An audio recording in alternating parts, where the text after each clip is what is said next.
जैसे क्वेश्चन है, इतना बड़ा सा क्वेश्चन है ना।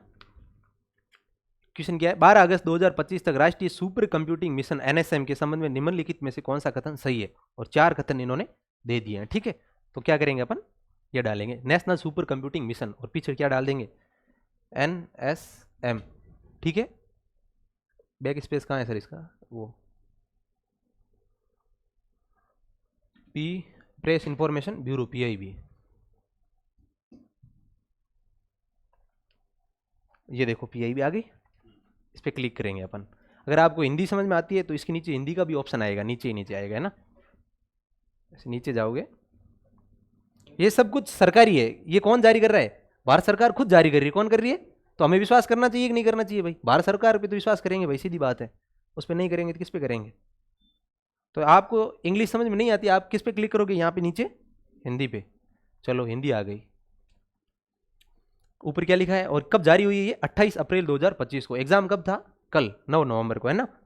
ठीक है, ऊपर मोदी जी का ये कोटेशन भी डाला है, भारत का मंत्र है अनुसंधान के माध्यम से आत्मनिर्भरता के लिए विज्ञान। अब देखो भाई, इसका पहला पहला क्या दे रखा है, पहला स्टेटमेंट इसने दे रखा है, यह मिशन भारत सरकार द्वारा 1 जनवरी 2020 को प्रारंभ किया गया तथा वर्तमान में इसे 31 दिसंबर 2026 तक बढ़ा दिया गया। पहला स्टेटमेंट ये था। चलो मैंने यहां से इसको पढ़ना शुरू किया। राष्ट्रीय सुपर कंप्यूटिंग मिशन भारत सरकार द्वारा देश को उच्च प्रदर्शन कंप्यूटिंग क्षमताओं द्वारा सशक्त बनाने की एक प्रमुख पहल है। 2015 में लॉन्च किया। कब किया, मेरा पहला स्टेटमेंट गलत हो गया। चलो नीचे सेकंड स्टेटमेंट क्या लिखा है, एनएसएम के तहत 40 पेटाफ्लॉप्स की कंप्यूटिंग क्षमता वाले 37 कंप्यूटर स्थापित किए गए। मैं चलता हूं नीचे, मैं इसको पूरा पढ़ूंगा। तो यहां पे ये क्या लिखा, 40 पेटाफ्लॉप्स, जबकि यहां पे कितना है, 35 पेटाफ्लॉप्स। तो मेरा ये सेकंड स्टेटमेंट भी गलत हो गया। ठीक है, नीचे चलता हूं मैं। ये लिखा है कि एनएसएम को centre for development of advance computing, CDAC, Pune की एक संस्था है जो हमारे जितना भी आईटी के अंदर डेवलपमेंट्स होते हैं वो कौन करता है, सीडेक करता है। कौन करता है, सीडेक करता है। और इसमें इसने एक स्टेटमेंट ये डाला कि सीडेक की हेल्प कौन करेगी, defence research and development organisation, DRDO. जबकि ये स्टेटमेंट इसमें गलत था, उसका कौन करेगी, आईआईएससी बेंगलुरु। ये भी इसमें नीचे दे रखा है। तो मैं आपको यहाँ पे एक चीज बताने की क्या कोशिश कर रहा हूँ, ये देखो आईआईएससी बेंगलुरु, है ना। मैं बताने की कोशिश ये कह रहा हूँ कि ये जो चीजें आ रही है, एक्चुअली हमें नर्ड पकड़नी, आरबीसी की नब्ज को पकड़ना पड़ेगा। अगर एग्जाम क्लियर करना है तो हमें ये देखना पड़ेगा कि चीजें आ कहाँ से रही है ना। किसी कोचिंग के नोट से आ रही है क्या, है ना। तो कोचिंग वाले खुद जाग नहीं रहे अभी तक आंसर की बनी नहीं है। कोचिंग वालों की जो भी बहुत बड़ी बड़ी कोचिंग्स हैं उनकी आंसर की अभी तक नहीं बनी है, क्योंकि पता ही नहीं है कि आ कहाँ से रही है चीजें, आ यहाँ से रही है। सरकार कह रही है कि अगर आपको सरकारी भर्ती में शामिल होना है, हमारा कर्मचारी बनना है, तो हम जो पोस्ट कर रहे हैं, हम जो काम कर रहे हैं वो आपको पता होना चाहिए। ऐसे नहीं है कि वोट आए तब कह देगा आपने क्या किया है। एक्चुअली जो बच्चा पढ़ा है वो तो कहेगा ना कि सरकार ने भाई डिफेंस के क्षेत्र में ये किया है, इकोनॉमी के क्षेत्र में ये किया है, वेलफेयर के क्षेत्र में ये सरकार ने स्कीम्स लगाई है, और जो ग्लोबल लेवल पे भारत ने क्या किया है, हमारी जो फॉरेन पॉलिसी उसके अंदर सरकार ने क्या क्या किया है। तो सरकार सब कुछ यहाँ पे क्या कर देती है, छाप देती है। क्या करती है, छाप देती है। तो आपको अब क्या करना है, आपको क्या करना है भाई, ऐसे हमेशा पीआईबी आप सर्च करोगे तो जितने भी इंपॉर्टेंट पीआईबी उस दिन की होगी वो आप वहां से देख लोगे, एक बार सरसरी नजरों से क्या कर लोगे। ऐसा नहीं है कि वहां पे क्वेश्चन देख दे आपको ये लगे कि ये तो मैंने कभी सुना ही नहीं है, ये मैंने कभी सुना ही नहीं है। तो आपको सुना हुआ तो होना चाहिए। आप जाओगे ऐसे पीआईबी सर्च करोगे, यहाँ पे जाओगे पीआईबी ऐसे सर्च करोगे, ये सरकार खुद का खुल गया। यहाँ आओगे,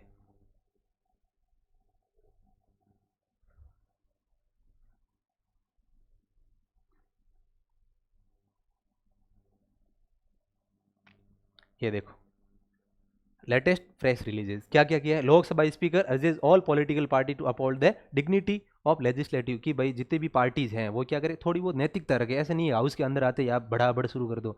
आपने जनता ने आपको भेजा किस लिए कि अच्छी नीति बनाओ, अच्छा विचार विमर्श करो, एक अच्छी नीति से लोगों का क्या करो, कल्याण करो। जबकि वहाँ पे आपने मोस्टली, आपने कभी लोकसभा की कार्यवाही देखी होगी तो आपने देखा होगी मोस्टली लड़ाइयाँ चलती रहती हैं। जो विपक्ष वाले होते हैं वो क्या कहाँ आ जाते हैं, वेल के पास आ जाते हैं और लड़ते रहते हैं, और स्पीकर फिर क्या करता है उसको, जो भी उनका हाउस चल रहा है उसको एडजन करता है और बंद कर देता है कार्यवाही।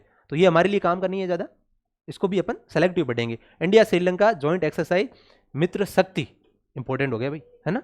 तो अपन को ज़्यादा इसमें डिटेल में नहीं, अपन को हो सकता है अपन को पता लगे कि ऐसे पूछ ले मित्र शक्ति इसका है, ऑपरेशन मित्र शक्ति किन किन के बीच में, तो इंडिया और श्रीलंका। तो अपन को ज़्यादा लोड बढ़ाया गया नहीं, इसको देख ही रहे हैं बस, यहाँ से देख लिया department of fertiliser successfully conclude special campaign, ठीक है, ये भी हमारे लिए ज़्यादा इंपॉर्टेंट। अब देखो इसमें ये भी चीज़ है कि आपकी सिलेबस के अंदर वो चीज़ अगर डाल रखी है ना, स्पेशली स्टैटिक पोर्शन में, जैसे इंडियन इकोनॉमी अगर आपके पोर्शन के अंदर है और यहाँ पे कोई आपको लगे कि इंडियन इकोनॉमी मेरे सिलेबस में भी है और करंट का भी टॉपिक है, तो वो चीज़ें वहाँ से लिंक होकर आ सकती है। तो आपको ऐसे तो बहुत सारी आती है दिन में, सबको नहीं पढ़ना है, आपको खुद को एक इंट्यूजन लाना पड़ेगा कि कौन सी हमारे लिए इंपॉर्टेंट हो सकती है। उसके लिए हम क्या करेंगे, टेलीग्राम चैनल के अंदर आपके डाल देंगे। ये ज़्यादा इंपॉर्टेंट नहीं है, ठीक है, ठीक है। अमृत पीडी ड्राइव्स रिकॉर्ड, ठीक है। पीरियोडिक लेबर फॉर सर्वे, ये पीएलएफएस, ये क्वेश्चन बन जाएगा फिक्स, है ना, periodic labour for survey, PLFS. तो ये बहुत ज़्यादा इंपॉर्टेंट है, इसको आप हिंदी के अंदर पढ़ोगे जाके क्या होता है पीएलएफएस, है ना। फीमेल जो लेबर फोर्स पार्टिसिपेशन रेट है उसमें अपवर्ड मोमेंटम बढ़ा है, मतलब अब महिलाएं भी क्या कर रही है, मतलब काम कर रही है, अब घरों के अंदर नहीं बैठी है, महिला भी क्या कर रही है, काम कर रही है। तो कितना बढ़ा है, तो ये अभी आपने ये जो है फीमेल एलएफपीआर, इसका क्वेश्चन कहाँ आया था, डिप्टी जेलर का एक एग्जाम हुआ था आरपीएससी के अंदर, वहां पे इसका सीधा क्वेश्चन पुटअप कर दिया था। तो मतलब आप समझ रहे हो ना चीजें, आपको इतनी समझ विकसित करनी पड़ेगी कि मुझे क्या चीज पढ़नी है जो आरपीएससी आजकल पूछ रही है, तो इसको आप बहुत अच्छे से पढ़ोगे, है ना। कहाँ से पढ़ोगे, पीआईबी से। कहाँ से पढ़ोगे, पीआईबी से। और इसमें जो भी इंपॉर्टेंट आपको डाटा लगे तो उसको हम हाईलाइट करके डाल देंगे, और आप पढ़ो तो आप अपने हिसाब से इसको पढ़ भी सकते हो। तो मेरे कहने का मतलब समझ में आया कि आपको ये जो पेपर है इसके अंदर करंट के 15 क्वेश्चन आए हैं और 13 क्वेश्चन सीधे के सीधे कहाँ से हैं, पीआईबी से। कहाँ से हैं, और जो 2 क्वेश्चन है वो तो जनरली कहीं से भी आपको मिल जाएंगे। मतलब मेरा बात समझ में आया ना। तो आपको अपनी जो भी आप पढ़ रहे हो, जो ट्रेडिशनल पारंपरिक रूप से आप पढ़ रहे हो उसको चेंज करना पड़ेगा। आपके पास जो सोर्स है उसके अंदर आपको लेजिटिमेट सोर्स को ऐड करना पड़ेगा। लेजिटिमेट सोर्स का मतलब क्या है, हिंदी ग्रंथ अकादमी की किताब। अब मेरी बात सुनो, पॉलिटी कहाँ से पढ़ रहे हो आप, फर्स्ट ग्रेड वालों, आपके कितने क्वेश्चन आ रहे हैं पॉलिटी के भाई, 5 क्वेश्चन आ रहे हैं, है ना, 5 क्वेश्चन आ रहे हैं। 5 क्वेश्चन कौन कौन से इसमें पॉलिटी के क्वेश्चन आए हैं वो आपसे मैं पूछूंगा, अभी बताओगे आप आंसर मुझे।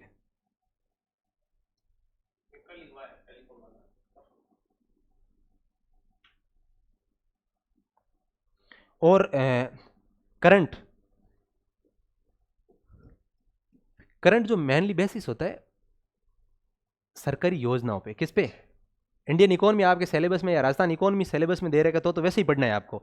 मेनली उसमें जो इकोनॉमी का पोर्शन होता है वो सरकार ज़्यादा पूछती है। वो क्या करती है सरकार, ज़्यादा क्यों पूछती है, अब जैसे ये जितनी भी योजनाएं होगी ना, योजना कि भाई हम काम कर रहे हैं, हम क्या कर रहे हैं, सरकार का एक डीओपीटी मंत्रालय भी है राजस्थान का, जिसमें एक सूजस पत्रिका निकलती है, हमने अभी आपके चैनल में डाला है, सूजस निकलती है ना।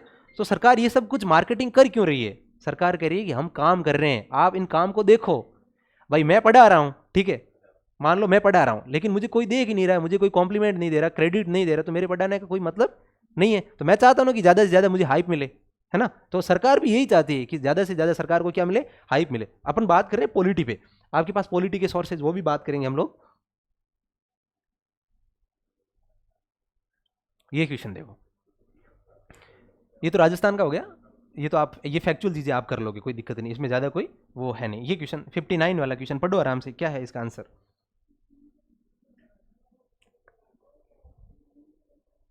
जूम करना पड़ेगा, ठीक है। कौन सा, अच्छा अब तो दिख जाएगा आई थिंक। क्वेश्चन है राजस्थान राज्य विधिक सेवा प्राधिकरण भारतीय संविधान के निम्नलिखित में किस अनुच्छेद का परिणाम है। अब देखो ये सिंपल चीज क्या है, ये हमारे मूल संविधान में था नहीं, तो इसमें बेसिक इन्होंने, इनका मतलब कतई नहीं है कि ये बच्चों को फैक्ट आ रहा है कि नहीं आ रहा है, ये टेक्निकली यहाँ पे खेल गया है। क्या खेला कि जब भी कोई कॉन्स्टिट्यूशन में अमेंडमेंट करते हैं ना तो उसको हमेशा कैपिटल लेटर से दिखाते हैं। किससे दिखाते हैं, अच्छा, किसी भी अमेंडमेंट को हमेशा किससे दिखाते हैं, कैपिटल लेटर से दिखाते हैं। किससे दिखाते हैं, अब मेरी बात सुनो बच्चों, आप जब भी है ना, जब भी एग्जाम देने जाते हो ना, तो ये मत सोचो कि मैंने जो सब कुछ पढ़ा है वो वहाँ पे आएगा और मैं करके आ जाऊँगा। कुछ चीज़ें ऐसी होती है जो किसी ने नहीं पढ़ी होती, लेकिन अपन क्या करते हैं, उसका ब्रेन का यूज़ करते हैं थोड़ा एग्जाम हॉल के अंदर, तो उसको हमेशा कैपिटल लेटर से दिखाते हैं। किससे दिखाएंगे, और ये जो होता है ना, ये होता है सब सेक्शन। क्या होता है, ये किसी भी एक आर्टिकल का सब सेक्शन है, उसका भाग है, जबकि ये क्या है, बाद में जोड़ा है, ये क्या है, बाद में। तो इसको अपन टेक्निकली कर सकते थे, ठीक है, आगे चलते हैं। और ये जैसे ये क्वेश्चन है, नवंबर 1970 एवं मई 2012 के मध्य राजस्थान में कितने राज्यपाल कार्यवाहक या अतिरिक्त प्रभार पर रहे। ऐसा क्वेश्चन नहीं करने का होता, कर पाओगे क्या इसको कभी भी, नहीं, इसको जाते ही ऐसे काट दो, नहीं होगा भाई। अब मुझे क्या पता कितने सारे आए हैं भाई, मैं ऐसे पूरी लिस्ट थोड़ी याद करके जाऊंगा। इसने 1970 से 2012 के बीच में पूछा है, कल ये 1980 से 2025 के बीच में पूछ लेगा। तो ये क्वेश्चन करने के नहीं होते और लोड भी नहीं लेना होता। तो सर क्या करें, तो इसीलिए तो कह रहा हूँ कुछ ऐसी सब्जेक्ट्स हैं उनको आप बहुत अच्छा करो जिससे ऐसे क्वेश्चंस आ जाए तो उनको अपन छोड़ पाएं। अगर वो अच्छी नहीं की हुई है, ऐसे क्वेश्चंस को छोड़ दिए तो आप आउट हो, आप रेस से क्या हो। बहुत अच्छा सब्जेक्ट है आपका, लेकिन मिनिमम क्वालिफाइंग मार्क्स आपको 30 नंबर नहीं आ रहे हैं, 30 क्वेश्चन सॉरी नहीं आ रहे हैं, तो आपकी सब्जेक्ट तैयार की हुई कोई काम की नहीं है आपको सब। तो अब आप ये करो ना, स्टैटिक पोर्शन के अंदर हिंदी ऐसी तैयार कर लो कि 5 क्वेश्चन आ रहे हैं तो 5 के 5 सही होने चाहिए। पारिभाषिक शब्दावली का क्वेश्चन भी गलत नहीं होना चाहिए। पारिभाषिक शब्दावली की क्या करोगे, राजेंद्र कुमार सिंघवी की किताब आती है, उसके पीछे 20-25 पेज दे रखे हैं, उसको रट्टा मार लो। उसको क्या करो, उसको रट्टा मारो। जैसे हम, मैं ऐसा ही की तैयारी कर रहा हूँ ना, हमने क्या किया है, हमारा एक ग्रुप है 5-7 जनों का, हम क्या करते हैं रात को 3 घंटे बैठ के जो भी पर्यायवाची शब्द है उनको एक दूसरे को पूछते, भाई कोई ऑप्शन नहीं है दूसरा, एक दूसरे को पूछो, मेढक के साथ बता तो बताने पड़ेंगे, है ना। तो आप ऐसे करो ना, पारिभाषिक शब्दावली अपना 2-3 का ग्रुप बनाओ। एक क्वेश्चन आ रहा है ना भाई, एक क्वेश्चन के लिए कितनी माथाफोड़ी करनी पड़ रही है। करंट में एक क्वेश्चन करने के लिए मुझे बहुत जी जान लगाना पड़ रहा है, तो एक पारिभाषिक शब्दावली का क्वेश्चन गलत नहीं होना चाहिए, उसको आप रट्टा मारो। तो हिंदी में 5 में से 5 आएंगे, कोई दिक्कत थोड़ी है, नहीं है ना भाई। तो ऐसे नंबर चुराने पड़ेंगे। रही बात इंग्लिश की, इंग्लिश है नहीं सर हमारी अच्छी, मैं कह रहा हूं कि अब आपको इंग्लिश पढ़नी पड़ेगी। जीके का पेपर पास करना है तो इंग्लिश आपको पढ़नी ही पड़ेगी। और इंग्लिश इतनी हार्ड एंड फास्ट नहीं है, बहुत ईजी है। अगर आप ये दिमाग के अंदर एक जो डर बैठा है ना, इसको बाहर कर दो ना, इंग्लिश बहुत ज़्यादा हार्ड नहीं है, आप कर लोगे। देखो इंग्लिश एक होती है फ्लुएंटली बोलना, समझना, ये नहीं करना है अपन को। अपन को अंग्रेज नहीं बनना है, ना अपन को बोलना है, ना अपन को समझना। अपन को करना क्या है कि कैसे भी करके जो बेसिक थोड़े बहुत रूल्स है, बेसिक रूल से मैं क्या करूं, पैसिव वॉइस वाले, नरेशन वाले क्वेश्चन, या जो टेंस से रिलेटेड एक वर्ब का क्वेश्चन आता है, वो मैं 3 या 4 क्वेश्चन कर लूं तो मैं रेस में आ जाऊंगा। अगर मैं इंग्लिश में, मेरी बिल्कुल इंग्लिश खराब है, फिर भी मैं 3 क्वेश्चन कर लेता हूं, तो भाई मैं रेस में हूं कि नहीं हूं, है ना। अगर ऐसे क्वेश्चन, आरपीसी का भरोसा थोड़ी, ऐसे क्वेश्चन आ जाएंगे। ऐसे राजस्थान पॉलिटी आती है और इसमें 3-4 क्वेश्चन ऐसे दे दिए जो मेरे से नहीं हो रहे, तो मैं रेस से बाहर हो जाऊंगा। तो मुझे इन स्टैटिक पोर्शन पे काम करना पड़ेगा। रही बात इंडियन पॉलिटी की, इंडियन पॉलिटी के लिए आप लक्ष्मीकांत को पढ़ो भाई। आप फर्स्ट ग्रेड एग्जाम की तैयारी कर रहे हो, किसकी कर रहे हो आप, लक्ष्मीकांत या डीडी बसु, है ना। डीडी बसु की किताब आपको पढ़नी पड़ेगी। अगर आपको 5-7 क्वेश्चन आ रहे हैं उनको सही करना है तो आपको कॉन्सेप्ट्स पढ़ने पड़ेंगे, उनकी जो लैंग्वेज है। आप लक्ष्मीकांत या डीडी बसु की किताब पढ़ोगे तो उसमें आपको एज इट कॉन्स्टिट्यूशन की लैंग्वेज आपको वहां पे देखने को मिलेगी। और आपके पास बेयर एक्ट भी होना चाहिए। क्या होना चाहिए, बेयर एक्ट पता है ना क्या होता है, बेयर एक्ट आपके पास होना चाहिए। आप उसको देखो, उसकी लैंग्वेज, उसको रटना नहीं है। बेयर एक्ट में तो आपको क्या करना है, उसकी जो टर्मिनोलॉजी है ना, उसकी जो जो कुछ वर्ड लिखे, जैसे आवृत वर्ड आएगा, ऐसे बहुत सारे वर्ड आएगा, है ना, अधिरोपित, आवृत, ऐसे वर्ड डायरेक्ट क्या करती है आरबीसी, वहां से बेयर एक्ट से कॉपी करके सीधा क्या डाल देती है, क्वेश्चंस के अंदर डाल देती है। तो ट्रेडिशनल क्वेश्चंस नहीं आएंगे। आपको क्या करना पड़ेगा, इनको लक्ष्मीकांत को पढ़ने के बाद में जो घटना चक्र एक किताब आती है, देखिए घटना चक्र, घटना चक्र पीवाईक्यू कभी नहीं सुना आपने, तो आपके पास घटना चक्र पीवाईक्यू की एक किताब आती है, उसको लाओगे। उसमें क्या दे रखे हैं, जितने भी UP PCS, MP PCS, Jharkhand PCS, Rajasthan PCS, Rajasthan PCS मतलब आरएएस, है ना, जो अपनी राजस्थान स्टेट सर्विस के एग्जाम होते हैं वो, और यूपीएससी, उनमें जितने भी पॉलिटी के क्वेश्चन आज तक आए हैं वो सब के सब किसके अंदर पड़े हैं, घटना चक्र एक किताब आती है, आप ले आओगे उसको। ऑथेंटिक किताब है, अच्छी किताब है। उसमें आपने पहले लक्ष्मीकांत में जैसे फंडामेंटल राइट्स का चैप्टर पढ़ा, कौन सा पढ़ा, फंडामेंटल राइट्स चैप्टर आपने अच्छे से पढ़ा, अच्छे से पढ़ लिया। अब आप अपना सेल्फ आंकलन करोगे कि नहीं करोगे, सेल्फ इवेल्युएशन करोगे कि नहीं करोगे, कि मैंने जो फंडामेंटल राइट्स चैप्टर पढ़ा है वो मुझे समझ में आया नहीं आया, मैं क्वेश्चन करने के लायक हूं या नहीं हूं। तो सबसे अच्छा तरीका क्या होगा भाई, आज तक जो एग्जाम्स के अंदर क्वेश्चन आए उसको मिला लो, है ना। तो आप क्या करो, घटना चक्र एक किताब ले आना। घटना चक्र, मैं आपका कंटेंट ज्यादा बढ़ा नहीं रहा हूं भाई, मैं बढ़ा थोड़ी रहा हूं। आपने फंडामेंटल राइट्स कहीं से भी पढ़ा हो, मैं कह रहा हूँ लक्ष्मीकांत से पढ़ लो, अच्छा तरीका है। आपने कह रहे हो कि मैंने कहीं से और से पढ़ा है, तो आप वहां से पढ़ के फिर क्वेश्चन लगाओ, क्वेश्चन हो रहे हैं कि नहीं हो रहे, नहीं हो रहे, मतलब मेरे कंटेंट में कहीं ना कहीं दिक्कत है, तो आप फिर कहाँ स्विच करो, यहाँ स्विच करो। यहाँ पढ़ने के बाद में देखो ये क्वेश्चन हो रहा है कि नहीं हो रहा है, हो रहा है, इसका मतलब आप सही ट्रैक पे हो। तो आप पॉलिटी ढंग से करोगे तो कितनी भी पॉलिटी हार्ड है। कितने क्वेश्चन आते हैं, कितने क्वेश्चन आते हैं इंडियन पॉलिटी के, 5 आते हैं ना, 4 मान के चल लो। मैं बहुत, मतलब अगर आप ये प्रैक्टिस करोगे ना पॉलिटी, भाई देखो आप कितनी भी पढ़ लो, अगर प्रैक्टिस नहीं करोगे तो पॉलिटी के क्वेश्चंस आप नहीं कर पाओगे। आप पॉलिटी के क्वेश्चन कर ही नहीं पाओगे, प्रैक्टिस का खेल है, पॉलिटी मैथ्स की तरह है, जितनी ज़्यादा प्रैक्टिस करोगे इतने ही ज़्यादा आप दक्ष हो जाओगे, है ना। फिर रही बात होगी पॉलिटी के 4 क्वेश्चन, अब क्या है पोर्शन और बताओ। जैसे राजस्थान आर्ट कल्चर और हिस्ट्री के, इसमें 2-3 ऐसे क्वेश्चन टेढ़े मेढ़े आते हैं, बाकी आप करने वाले हो। उसमें भी अगर कल्चर ज़्यादा दे रखा है तो कल्चर पे ज़्यादा फोकस करो, है ना, कल्चर पे ज़्यादा फोकस करो। कल्चर पे ज़्यादा फोकस करोगे तो आप कल्चर आउटपुट भी ज़्यादा देती है, तो हिस्ट्री से ज़्यादा फोकस आपको आपको प्रायोरिटी सेट करनी है। क्या करनी है? प्रायोरिटी मतलब समझते हो ना, आपको प्राथमिकता किसको ज़्यादा देनी है, जहाँ से मुझे ज़्यादा आउटपुट मिले उसको प्राथमिकता दो। प्रैक्टिस करो, बार बार प्रैक्टिस करो, और एक टेस्ट सीरीज कोई भी ज्वाइन कर लो, और टेस्ट सीरीज ज्वाइन करने के बाद उसका एनालिसिस करो। और टेस्ट सीरीज पे ज़्यादा भरोसा नहीं करना है भाई, टेस्ट सीरीज पे ज़्यादा, आप मुझे राजस्थान पूरी की एक ऐसी टेस्ट सीरीज बता दो जिसने ऐसे क्वेश्चंस दिए हो, कोई दे पाएगा, है ना। तो वहाँ पे सर टेस्ट सीरीज देना छोड़ दे, नहीं, उससे अपन डिसिप्लिन बनता है। डिसिप्लिन मतलब मेरे 7 दिन का मेरे पास एक प्लान है, उस प्लान को मैं एग्जीक्यूट कर पाऊंगा। अगर मेरे पास टेस्ट सीरीज जैसा कोई प्लान नहीं होगा तो मैं कुछ भी पढ़ता रहूँगा, है ना।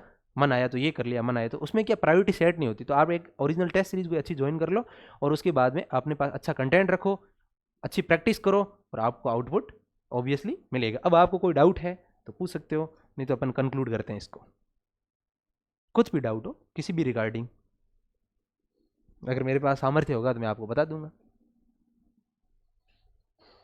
शांत क्यों भाई, ये 2 वे कम्युनिकेशन होना चाहिए, मैं आपका फ्रेंड ही हूँ, पूछो। जॉब में कितने हैं इसमें, यहाँ पे बैठे हैं इसमें जॉब में कितने हैं? कोई नहीं है,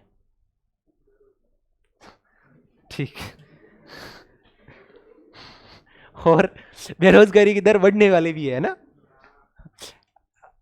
इंडियन इकोनॉमी किसी ने पढ़ी है आज तक? एक बेरोजगारी का क्वेश्चन आया, अगर आप सोल्व करना चाहो तो बता दूं।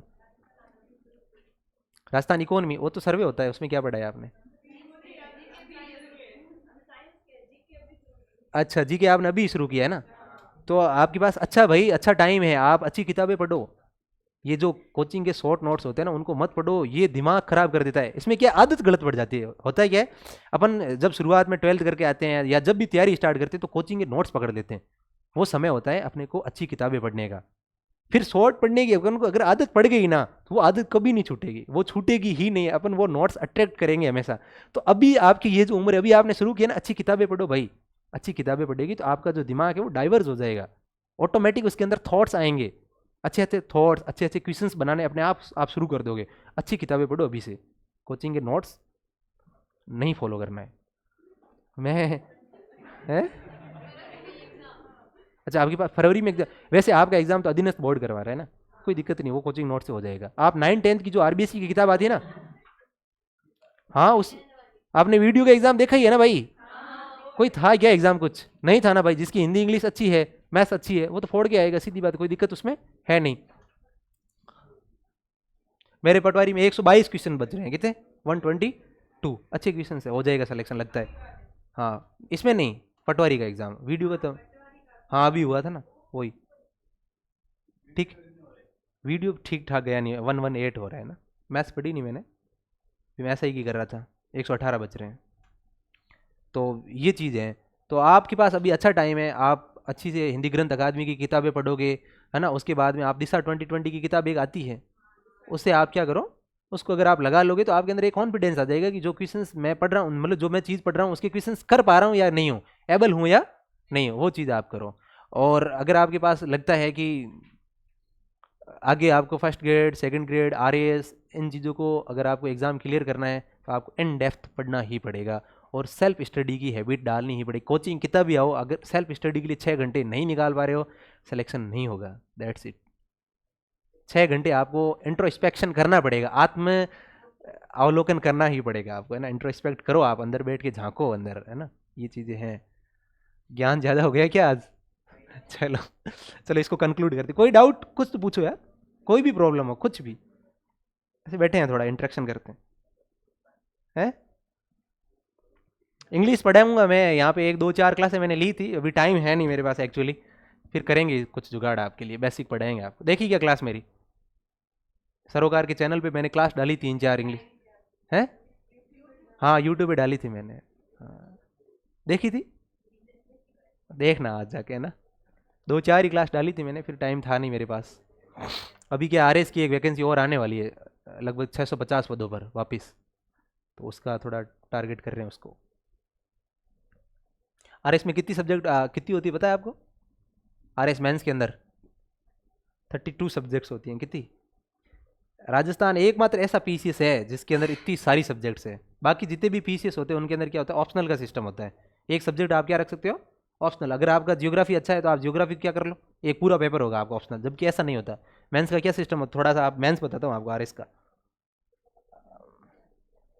भाई वो पूरा कहाँ से आएगा एकदम न्यू, यहाँ से? ठीक है, ओके। है किसका बताऊँ? फर्स्ट ग्रेड का बताऊँ ना, तो फर्स्ट ग्रेड का तो ये मैंने बता दिया। आरएस भाई, बच्चों को आरएस की तैयारी करनी। तो इतनी देर से तो आप कुछ बोल नहीं रहे थे, मैं तो पूछ ही रहा था भाई कुछ बोलो आप, मैं आपको जिसका जवाब दे सकूं। हो गया सर इनका।